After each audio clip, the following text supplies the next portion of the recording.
ಮೊದಲನೇದಾಗಿ ಬಳ್ಳಾರಿ ಜೈಲಿಗೆ ಶಿಫ್ಟ್ ಆಗ್ತಾರಾ ದರ್ಶನ್ ಅನ್ನುವಂತಹ ಸಾಕಷ್ಟು ಪ್ರಶ್ನೆಗಳು ಎದುರಾಗ್ತಾ ಇದೆ. ಮೊದಲನೇದಾಗಿ ಯಾಕಾಗಿ ಶಿಫ್ಟ್ ಮಾಡಬೇಕು ಬಳ್ಳಾರಿ ಜೈಲಿಗೆ ಅಂತ ರೀಸನ್ಸ್ ಅನ್ನ ಕೊಡ್ತಾ ಹೋಗ್ತಾರೆ ಜೈಲಾಧಿಕಾರಿಗಳು. ಯಾಕೆ ಅಂತ ಅಂದ್ರೆ ಈ ಹಿಂದೆ ನಾವು ನೋಡಿದ ಹಾಗೆ ದರ್ಶನ್ಗೆ ಯಾವ ರೀತಿಯಾದಂತಹ ಫೆಸಿಲಿಟೀಸ್ ಕಾರಾಗೃಹದಲ್ಲಿ ಸಿಗ್ತಾ ಇತ್ತು, ಒಂದಷ್ಟು ಫೋಟೋಸ್ ಹಾಗೆ ವಿಡಿಯೋಸ್ ಕೂಡ ಲೀಕ್ ಆಗಿತ್ತು. ದರ್ಶನ್ ಏನು ಸ್ಮೋಕ್ ಮಾಡ್ತಾ ಇರುವಂತಹ ಒಂದಷ್ಟು ಫೋಟೋಗಳು ಹಾಗೆ ಮೊಬೈಲ್ ಯೂಸ್ ಮಾಡ್ತಾ ಇರುವಂತಹ ಒಂದಷ್ಟು ವಿಡಿಯೋಗಳು ಎಲ್ಲವೂ ಕೂಡ ಸಿಕ್ಕಾಪಟ್ಟೆ ವೈರಲ್ ಆಗಿತ್ತು. ಸೊ ಆ ರೀಸನ್ ಇಂದಾಗಿ ಎಷ್ಟೋ ಜೈಲಾಧಿಕಾರಿಗಳು ಕೂಡ ಅಮಾನತು ಮಾಡಲಾಗಿತ್ತು. ಸೊ ಆ ಕಾರಣಕ್ಕಾಗಿ ಮತ್ತೆ ಅವರು ಎಲ್ಲಿ ಅಂದ್ರೆ ಜಾಮೀನು ಸಿಕ್ಕಂತಹ ಸಂದರ್ಭದಲ್ಲಿ ಎಲ್ಲಿದ್ರೂ ದರ್ಶನ್ ಅಲ್ಲಿಗೆ ವಾಪಸ್ ಆಗ್ಲಿ, ಈ ಎಲ್ಲಾ ರೀಸನ್ಸ್ ಅನ್ನ ಕೊಟ್ಬಿಟ್ಟು ಬಳ್ಳಾರಿ ಜೈಲಿಗೆ ಶಿಫ್ಟ್ ಮಾಡಬೇಕು ಅಂತ ಒಂದ್ ಕಡೆ ಅರ್ಜಿ ಸಲ್ಲಿಸಿರ್ತಾರೆ. ಇದೀಗ 57ನೇ ಸೆಷನ್ಸ್ ಕೋರ್ಟ್ ಅಲ್ಲಿ ಅರ್ಜಿ ವಿಚಾರಣೆ ಕೂಡ ಆರಂಭ ಆಗಿರುವಂತದ್ದು. ಕೆಲವೇ ಕ್ಷಣಗಳಲ್ಲಿ ದರ್ಶನ್ ಬಳ್ಳಾರಿ ಭವಿಷ್ಯ ಶಿಫ್ಟ್ ಆಗ್ತಾರಾ ಇಲ್ವಾ ಕೆಲವೇ ಕ್ಷಣಗಳಲ್ಲಿ ಗೊತ್ತಾಗ್ಲಿದೆ. ಬಳ್ಳಾರಿ ಜೈಲಿಗೆ ಶಿಫ್ಟ್ ಆಗ್ತಾರಾ ಆರೋಪಿ ದರ್ಶನ್?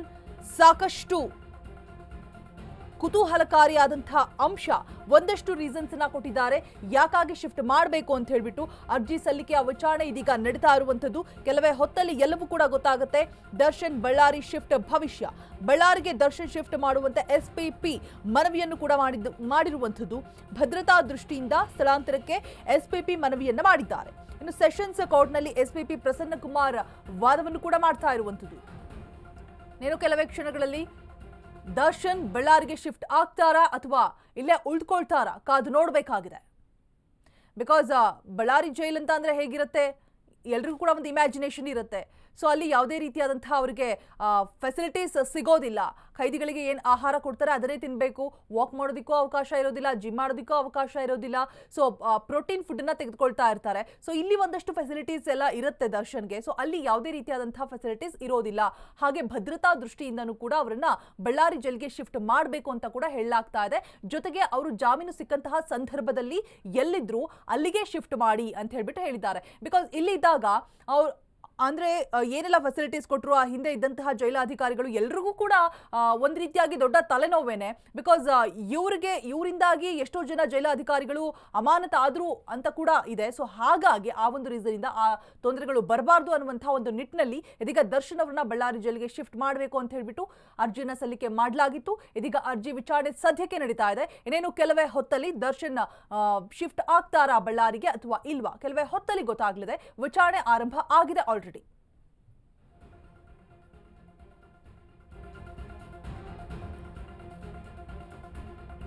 ಇನ್ನು ಬಳ್ಳಾರಿ ಜೈಲಿಗೆ ಆರೋಪಿ ದರ್ಶನ್ ಸ್ಥಳಾಂತರ ವಿಚಾರವಾಗಿ ಬೆಂಗಳೂರಿನ 57ನೇ CCH ಕೋರ್ಟ್ನಲ್ಲಿ ವಿಚಾರಣೆ ಆರಂಭ ಆಗಿದೆ.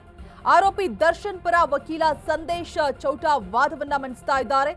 ಕಾನೂನಿನ ಅಡಿ ಏನು ಕೊಡಬೇಕು ಅದನ್ನ ಕೊಡಿ, ಇದು ಬೇಸಿಕ್ ಫೆಸಿಲಿಟಿ ಕೊಡಬೇಕು ಅಂತ ವಾದವನ್ನ ಮಾಡ್ತಾ ಇದ್ದಾರೆ. ಅಂದ್ರೆ ಒಬ್ಬ ಸೆಲೆಬ್ರಿಟಿ ಅಂತ ಹೇಳಿದ್ಮೇಲೆ ಅವ್ರಿಗೆ ಒಂದಿಷ್ಟು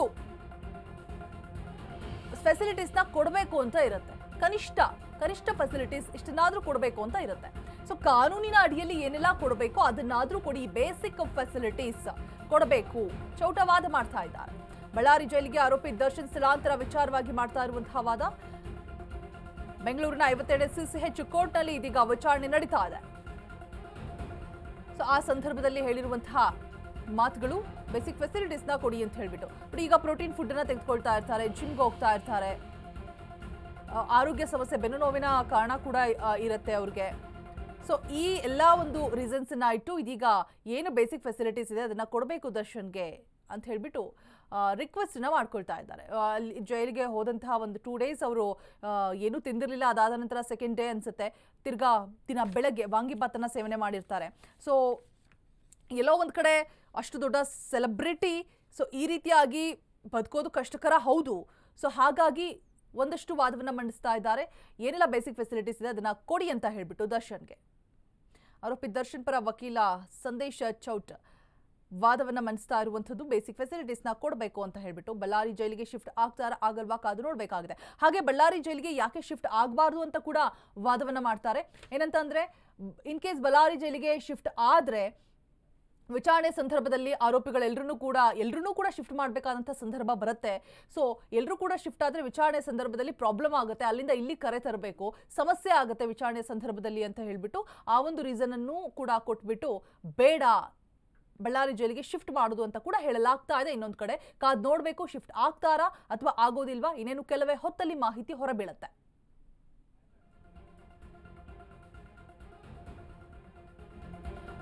ರೇಣುಕಾಸ್ವಾಮಿ ಕೊಲೆ ಕೇಸ್ನಲ್ಲಿ 172 ಸಾಕ್ಷಿಗಳಿದ್ದಾರೆ.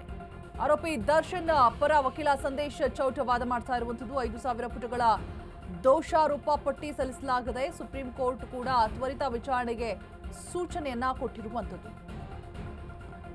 ರೇಣುಕಾಸ್ವಾಮಿ ಕೊಲೆ ಕೇಸ್ನಲ್ಲಿ 272 ಸಾಕ್ಷಿಗಳು ಇದ್ದಾರೆ ಅಂತ ಹೇಳ್ಬಿಟ್ಟು ಆರೋಪಿ ದರ್ಶನ್ ಪರ ವಕೀಲ ಸಂದೇಶ್ ಚೌಟ ವಾದವನ್ನು ಮಂಡಿಸ್ತಾ ಇದ್ದಾರೆ. 5,000 ಪುಟಗಳ ದೋಷಾರೋಪ ಪಟ್ಟಿ ಸಲ್ಲಿಸಲಾಗಿದೆ ಈಗ ಆಲ್ರೆಡಿ. ಸುಪ್ರೀಂ ಕೋರ್ಟ್ ಕೂಡ ತ್ವರಿತ ವಿಚಾರಣೆಗೆ ಸೂಚಿಸಿದೆ. ನ್ಯಾಯಾಲಯದಲ್ಲಿ ಟ್ರಯಲ್ ಈಗ ಪ್ರಾರಂಭ ಆಗ್ತಾ ಇದೆ ಅಂತ ಹೇಳಲಾಗ್ತದೆ. ಇನ್ನು ಆರೋಪಿಯನ್ನ ವಿಡಿಯೋ ಕಾನ್ಫರೆನ್ಸ್ ಮಾಡೋದು ಹೇಗೆ, ವಿಡಿಯೋ ಕಾನ್ಫರೆನ್ಸ್ ನಲ್ಲಿ ಕೆಲ ಮಾಹಿತಿಗಳು ಹೊರಬೀಳುವಂತಹ ಚಾನ್ಸಸ್ಗಳು ಇರುತ್ತೆ.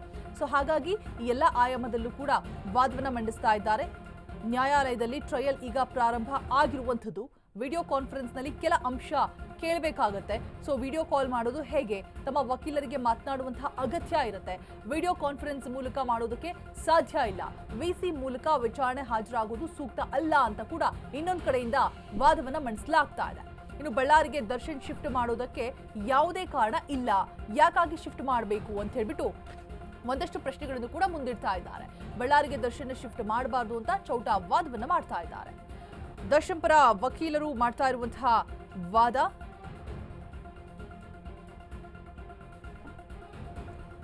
ಸೊ ದರ್ಶನ್ನ ಬಳ್ಳಾರಿ ಜೈಲಿಗೆ ಶಿಫ್ಟ್ ಮಾಡುವಂತಹ ಅವಶ್ಯಕತೆ ಏನೂ ಇಲ್ಲ.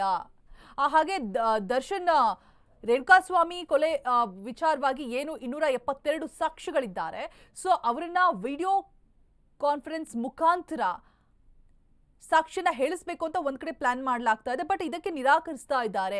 ಹೇಗ್ ಸಾಧ್ಯ ಆಗತ್ತೆ, ನಮ್ಮ ವಕೀಲರು ಕೆಲವೊಂದು ಕ್ವಶನ್ಸ್ ಅವ್ರ ಮುಂದೆ ಇಡಬೇಕಾಗತ್ತೆ. ಸೊ ಇದೆಲ್ಲವೂ ಕೂಡ ಅಸಾಧ್ಯ, ವಿಡಿಯೋ ಕಾನ್ಫರೆನ್ಸ್ ಮುಖಾಂತರ ಯಾವುದೇ ಕ್ಲಾರಿಟಿ ಸಿಗೋದಿಲ್ಲ, ಸೊ ಬೇಡ ಅಂತ ನಿರಾಕರಿಸ್ತಾ ಇದ್ದಾರೆ ಒಂದ್ ಕಡೆ. ಈ ಬಗ್ಗೆ ಹೆಚ್ಚಿನ ಮಾಹಿತಿಯನ್ನ ಕೊಡೋದಕ್ಕೆ ಅರುಣ್ ಡೆಸ್ಕ್ ಲೈವ್ ನಲ್ಲಿ ಜಾಯಿನ್ ಆಗ್ತಾ ಇದ್ದಾರೆ, ನಮ್ಮ ಪ್ರತಿನಿಧಿ ಅರುಣ್. ಏನಾಗಬಹುದು, ಬಳ್ಳಾರಿ ಜೈಲಿಗೆ ಶಿಫ್ಟ್ ಆಗ್ತಾರಾ ಇಲ್ವಾ ದರ್ಶನ್, ಒಂದ್ ಕಡೆ ವಾದವನ್ನ ಮಂಡಿಸ್ತಾ ಇದ್ದಾರೆ ದರ್ಶನ್ ಪರ ವಕೀಲರು. ಬಳ್ಳಾರಿ ಜೈಲಿಗೆ ಶಿಫ್ಟ್ ಆಗೋ ಅಗತ್ಯನೇ ಇಲ್ಲ ಅಂತ ಹೇಳ್ತಿದ್ದಾರೆ. ಇನ್ನೊಂದ್ ಕಡೆ ಜೈಲಾಧಿಕಾರಿಗಳು ಅವರು ಬೇಲ್ ಸಿಗುವಂತಹ ಸಂದರ್ಭದಲ್ಲಿ ಎಲ್ಲಿದ್ರೋ ಅಲ್ಲೇ ಇರ್ಲಿ ಅಂತ ಹೇಳ್ಬಿಟ್ಟು ಇನ್ನೊಂದ್ ಕಡೆ ಹೇಳ್ತಿದ್ದಾರೆ. ಸೊ ಏನಾಗಬಹುದು ಅರುಣ್, ಮಾಹಿತಿ ಇದೆಯಾ?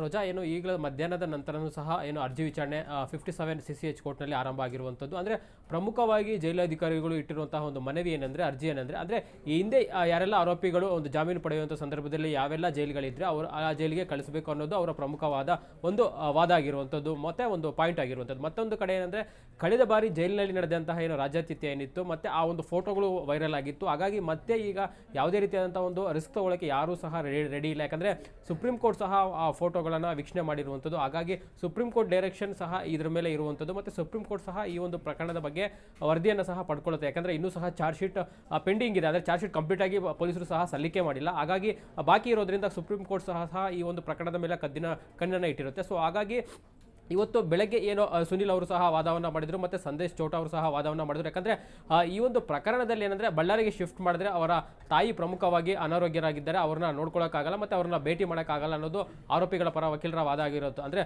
ದರ್ಶನ್ ಏನಾದರೂ ಒಂದು ವೇಳೆ ಬಳ್ಳಾರಿಗೆ ಶಿಫ್ಟ್ ಆದರೆ ಅವರ ತಾಯಿ ಬಳ್ಳಾರಿಗೆ ಹೋಗಿ ನೋಡ್ಕೊಂಡು ಬರೋದಕ್ಕೆ ಮತ್ತು ಮೀಟ್ ಮಾಡೋದಕ್ಕೆ ಆಗೋದಿಲ್ಲ ಅನ್ನೋದು ಅವರ ಪರ ವಕೀಲರ ವಾದವಾಗಿತ್ತು. ಜೊತೆಗೆ ಏನಂದರೆ, ಮತ್ತೊಂದು ಕಡೆ ಏನಂದರೆ, ಈ ಕಾನೂನು ಸಹ ಉಲ್ಲಂಘನೆ ಆಗುತ್ತೆ. ಅಂದರೆ ಮೂಲಭೂತ ಸೌಕರ್ಯಗಳು ಪ್ರಮುಖವಾಗಿ ಇಲ್ಲೇನು ಕೊಡಬೇಕಾಗಿತ್ತು ಅದನ್ನು ಸಹ ಕೊಡ್ತಾ ಇಲ್ಲ ಅಂದ್ಬಿಟ್ಟು ಸುನಿಲ್ ಅವರು ಸಹ ವಾದವನ್ನು ಮಾಡ್ತಾ ಇದ್ದಾರೆ. ಯಾಕಂದರೆ ಇದು ಈಗ ಚಳಿಗಾಲ ಸಹ ಪ್ರಾರಂಭವಾಗಿದೆ, ಅವರಿಗೆ ಕನಿಷ್ಠ ಸೌಲಭ್ಯಗಳನ್ನು ಏನು ಜೈಲಿನ ಮ್ಯಾನ್ಯುವಲ್ ಪ್ರಕಾರ ಕೊಡಬೇಕು ಅದನ್ನು ಸಹ ಕೊಡ್ತಾ ಇಲ್ಲ ಅಂತ ಹೇಳ್ಬಿಟ್ಟು ಅವರು ಮನವಿಯನ್ನು ಮಾಡಿದರು. ಹಾಗಾಗಿ ಆರೋಪಿಗಳು ಯಾರಿದ್ದಾರೋ ಅವರ ಸ್ವಂತ ಖರ್ಚಿನಲ್ಲೇ ನಾವು ಏನು ಬೆಡ್ ಇರ್ಬೋದು, ಬೆಡ್ಶೀಟ್ ಇರ್ಬೋದು, ಮತ್ತು ತಲೆಬಿಂಬ ಅದನ್ನು ನಾವು ಬರ್ಸ್ಕೊಳ್ತೀವಿ, ಅದಕ್ಕೆ ಕೋರ್ಟ್ ಅವಕಾಶ ಮಾಡಿಕೊಡ್ಬೇಕು ಅನ್ನೋದನ್ನು ಪ್ರಮುಖವಾಗಿ ವಾದವನ್ನು ಮಾಡಿದರು. ಜೊತೆಗೆ ಏನಂದರೆ, ಇದಾದ ನಂತರ ಪ್ರಸನ್ನ ಕುಮಾರ್ ಅವರು ಪ್ರಾಸಿಕ್ಯೂಷನ್ ಪರವಾಗಿ ವಾದವನ್ನು ಮಾಡಿದರು. ಅಂದರೆ ಪ್ರಮುಖವಾಗಿ ಜೈಲು ಮ್ಯಾನ್ಯುವಲ್ ಪ್ರಕಾರ ಒಂದು 507 ಏನು ಹೇಳುತ್ತೆ ಅಂದರೆ ಈ ಒಂದು ವಿಡಿಯೋ ಕಾನ್ಫರೆನ್ಸ್ ಮೂಲಕವೂ ಸಹ ಅವರ ಕುಟುಂಬಸ್ಥರು, ಅವರ ಫ್ರೆಂಡ್ಸ್ ಯಾರಿದ್ದಾರೆ ಮತ್ತು ವಕೀಲರು ಸಹ ಹಾಜರಾಗಬೇಕು. ಅಂದರೆ ಪರಪ್ನಗರದಿಂದ ವಿಡಿಯೋ ಕಾನ್ಫರೆನ್ಸ್ ಮೂಲಕ ಬಳ್ಳಾರಿಗೂ ಸಹ ಮಾತಾಡ್ಬೋದು, ಮತ್ತು ಬಳ್ಳಾರಿಯಿಂದ ಪರಪ್ನಗರು ಸಹ ಮಾತಾಡಬಹುದು.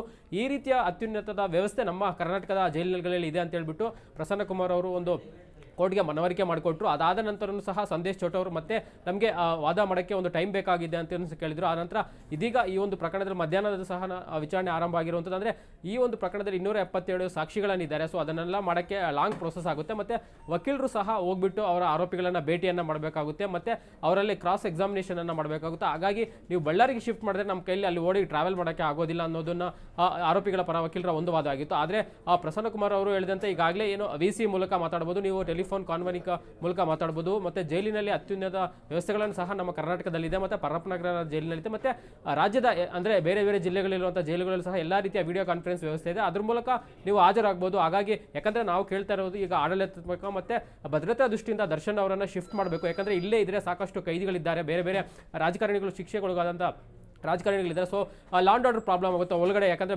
ಭದ್ರತೆ ಹೆಚ್ಚಿಕೊಡೋಕ್ಕಾಗಲ್ಲ ಅಂದ್ಬಿಟ್ಟು ಅವರ ವಾದ ಆಗಿರುವಂಥದ್ದು. ಆದರೆ ಇನ್ನೂ ಸಹ ಈಗ ಕೋರ್ಟ್ನಲ್ಲಿ ವಾದ ಪ್ರಾರಂಭ ಆಗಿರುವಂಥದ್ದು. ಈಗ ಕೋರ್ಟ್ ಏನು ಆರ್ಡರ್ಸ್ ಇವತ್ತೇ ಕೊಡುತ್ತಾ ಅಥವಾ ಅದನ್ನು ರಿಸರ್ವ್ ಮಾಡುತ್ತಾ ಅನ್ನೋದನ್ನು ಕಾದೊಡಬೇಕಾಗುತ್ತೆ. ರೋಜಾ.